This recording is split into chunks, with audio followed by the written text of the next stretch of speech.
ഈ രാജ്യത്ത് ജനങ്ങളെ വല്ലാതെ വിഷമിപ്പിച്ചു കളയാം എന്ന് വിചാരിക്കുന്ന ഏവർക്കും ഇതുപോലെ പകച്ചു നിൽക്കേണ്ടി വരും. പറഞ്ഞു വരുന്നത് ചീഫ് ജസ്റ്റിസിന്റെ കാര്യം തന്നെയാണ്.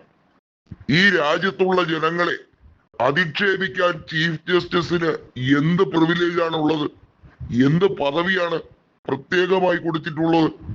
ഈ രാജ്യത്ത് ഒരു അധികാരിക്കും ഈ രാജ്യത്തിന്റെ ഭാവി തലമുറയെ അധിക്ഷേപിക്കാനുള്ള യാതൊരുവിധ അർഹതയും ഇല്ല.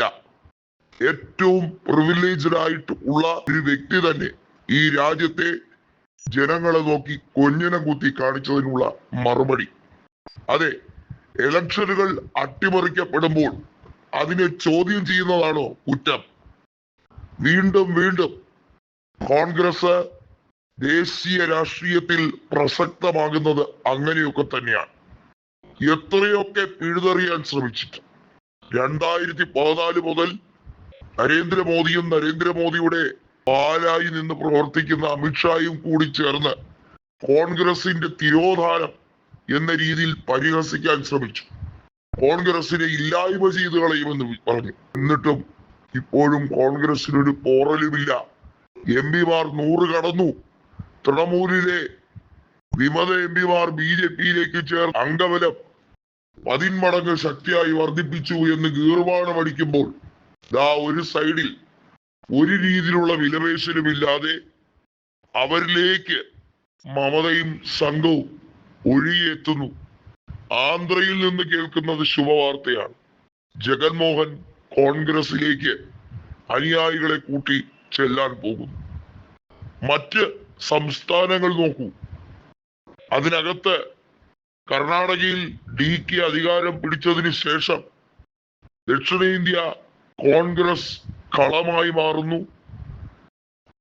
ഛത്തീസ്ഗഡും രാജസ്ഥാനും പോലുള്ള നാമമാത്രമായ വോട്ട് ഷെയറിന്റെയും സീറ്റിന്റെയും പേരിൽ പ്രതിപക്ഷത്തിരിക്കേണ്ടി വന്ന കോൺഗ്രസിനെ ജനങ്ങൾ തദ്ദേശ തെരഞ്ഞെടുപ്പിലും മറ്റും അവർക്ക് പറ്റിയ അമളി തിരുത്തി കുറിക്കുന്നു.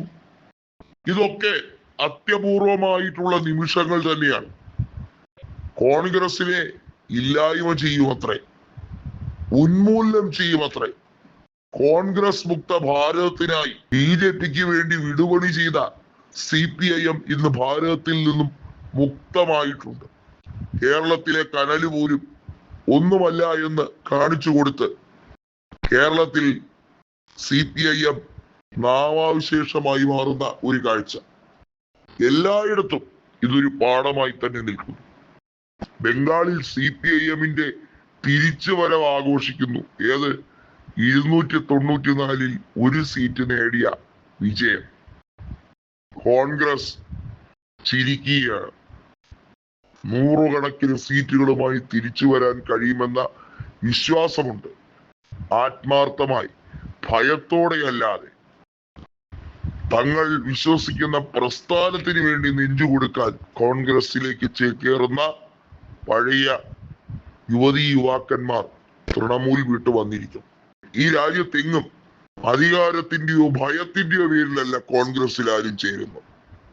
ഒരു വിശ്വാസം, ഒരു ഐഡിയോളജി, അതിനെ മുറുകെ പിടിക്കുന്ന ദൃഢനിശ്ചയം, അതിന്റെ പേരാണ് കോൺഗ്രസ്.